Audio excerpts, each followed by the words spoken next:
Hello chaps and chapettes, and welcome to another Board Games Everybody Should a video series where I present you with a game. Here you go. I show you how to set it up and play it, and then I give you a review of it, pointing out its pros and its cons before telling you whether it's my kind of cup of tea or not. And then I leave it over to you to decide whether you want to drink this. Yes, this is Goblins Drool's Fairies Rules, which was a Kickstarter game from GAME-O-GAMI. I had to look because I'm stupid. I should know it's GAME-O-GAMI. It's a small card game for families and children where you'll be rhyming and trying to get rid of your goblins. Yes, so let me take you to the table, baby. Show me some love. None of that rhymes, of course. I could have done like rhyming if I wanted to. I could have said, hey, this is a new game. Hopefully I won't put it to shame, but it's not designed by Shane.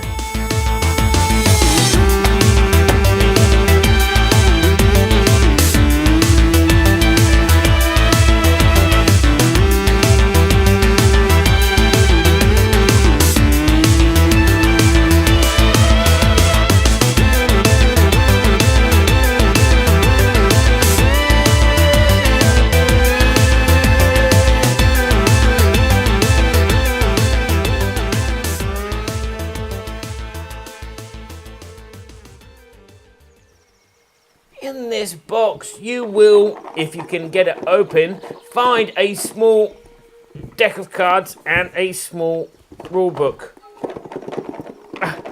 If you can get it open.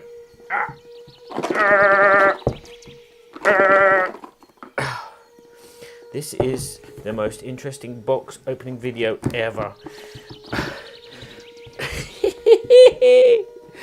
I'm so glad this is take one. Dearie me. There we go. Here we go. Yay! Inside the box, a small rulebook and a small deck of cards. These cards are double-sided. They have fairies on one side and goblins on the other. This is very important. Now, there are a few ways to play this game, but I'm going to show you the base version of the game. Your first thing you're going to need to do is hold all the cards goblin side up and then take out the 4 goblin cards with the stars all around the outside. These are the starting cards for each player.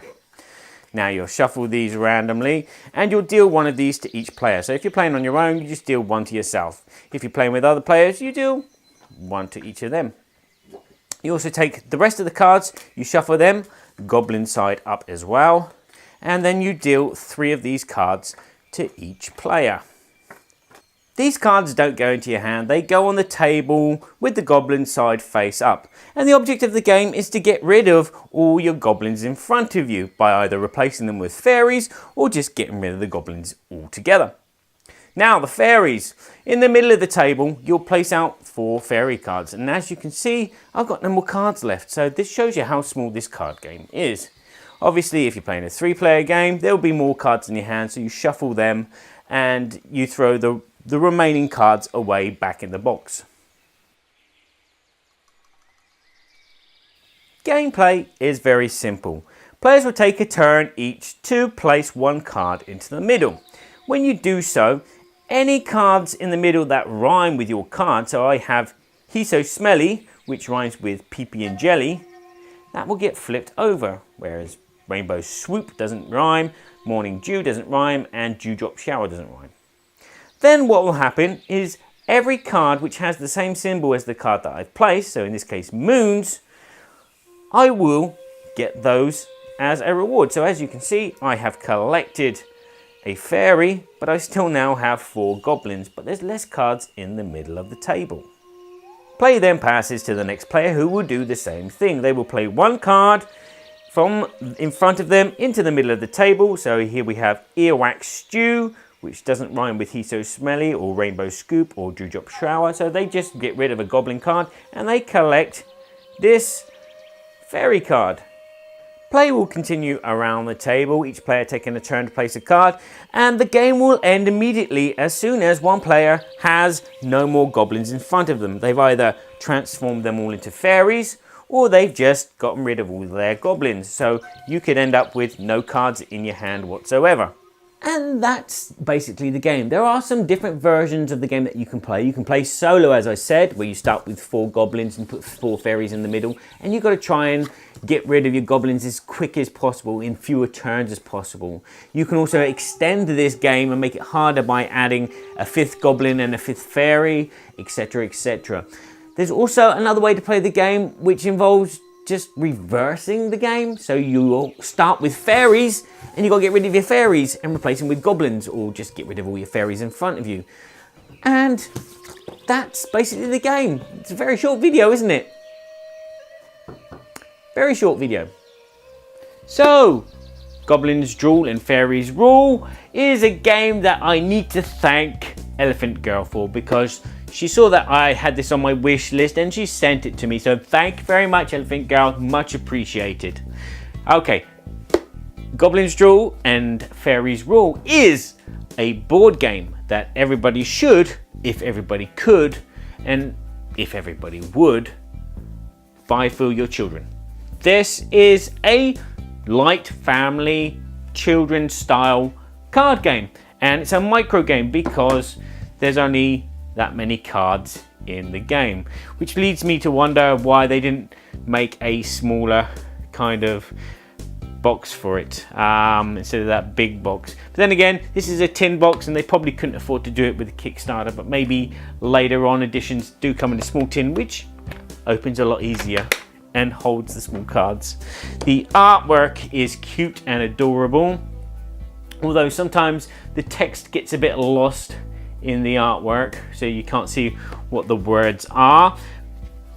As you can see, it's all pretty much clear. The stars on the card, it's very, very, very, very, very cute. But as you can see, these are warped cards. How they're warped, yeah. Again, this is first edition, probably print of the game. There might be a second edition with better quality. The rulebook is well written, everything is clear and really presented, and it kind of presents the game as if you've never played a game before, and that's really great. And as I said, it's got the varieties in it, and it also tries to encourage you to make the game into a rhyming game where you have to rhyme and make it like a phrase with your characters that you're swapping with. So yeah, it's a nice idea. Very simple. You play a card, it will affect the other cards in the pool, and then maybe you will recuperate some of those cards from the pool, and you've got to get rid of the certain cards. It's a very genial idea. Genial, is that a French word? Yeah, it works really, really well. It's really solid. Until the point where sometimes you'll play, and the cards that you've dealt out, especially in a 2-player game, they will all be suns and moons. And so you have this back and forth all the time because you've collected 2 fairies, your opponent's collected 2 fairies, and you both got 2 goblins. But every time you put a goblin in the middle, all it does is give you another goblin, and they put a goblin in the middle, which gives them another goblin. And it's just this back and forth, which sometimes can drag out the game. So in a 2-player game, the bad combination of cards can lead to a bad game. Whereas with the 3 or 4-player games, there's a lot more going on.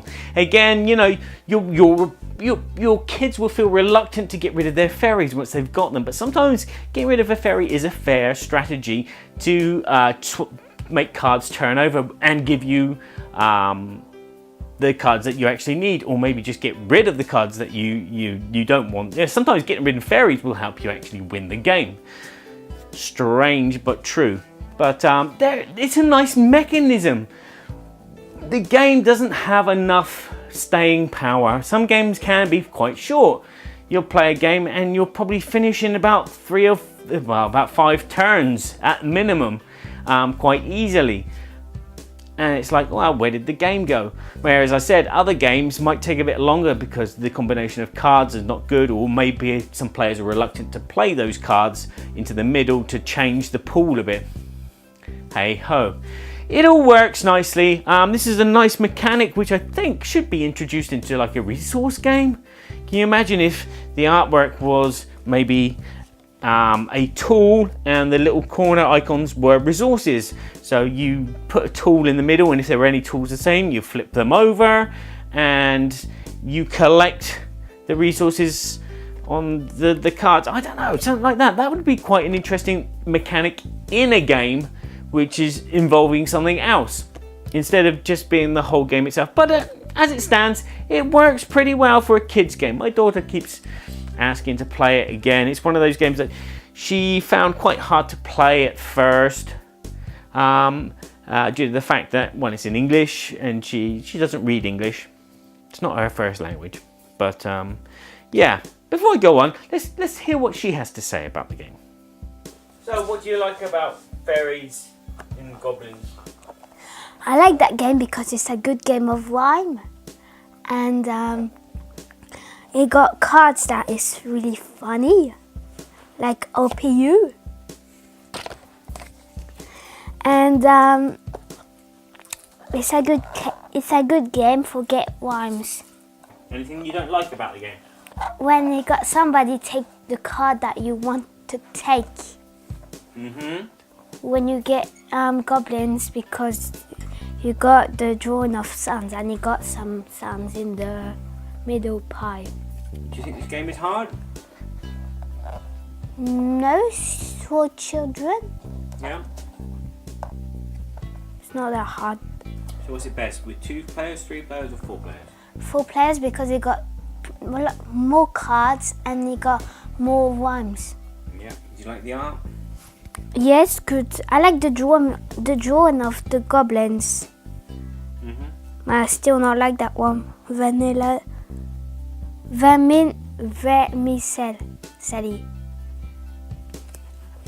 After is good. It's good. Is there anything that you would change? No. No. You wouldn't want more cards? More rhymes, yeah, a bit. Forget it more easier. If you was to give it 10 points out of 10, how many points would you give it? If I get what? But I could say it's a 9 points game. Yeah, 9 out of 10? Yeah. Okay.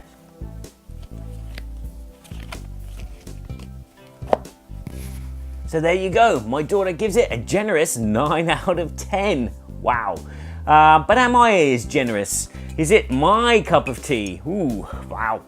To be totally honest with you, it's not really my cup of tea. And it's a game that I am trying to find excuses not to play anymore, because my daughter keeps demanding to play it because it's quick for her, and it's funny to say the funny words and things like that. But for me, it's becoming a bit of a chore, especially in those moments when the game blocks, especially there's not a lot of replayability. It's the same thing over and over again with a limited deck of cards. If there were more cards, it'd be great. The saving graces of this game is the mechanics. The mechanics are fantastic. Hopefully they're in another game somewhere down the road. And the artwork is really, really nice as well. So I'm gonna have to give it a measly 7 out of 10, because it's like this cup of coffee. You know, you drink it and it's really nice when you drink it. And when the cup's empty, you're like, do I really want another one? Yeah, so is it your cup of tea? Let me know what you think about this game if you've already played it. Write some comments down below. So, all that remains for me to say is thank you very much for watching. I hope that this video has been useful to you and helped you point you in the direction of whether this is a game for you. Hopefully it has, and hopefully it has. Yes. Please like this video, share it, subscribe to my channel. You can also go to my Patreon and throw a few pennies my way to help support the work that I'm doing. And also go and check out my super new cool Board Games Everybody Should board game website called boardgameseverybodyshould.com. That's what I should have said in the first place. So I'll say ciao for now. Play nice with each other, please, and remember that you don't have to own every single board game out there, because there's just too many. No, that's not my catchphrase. That's strange. I forgot my catchphrase. Just own a few good ones. Dearie me.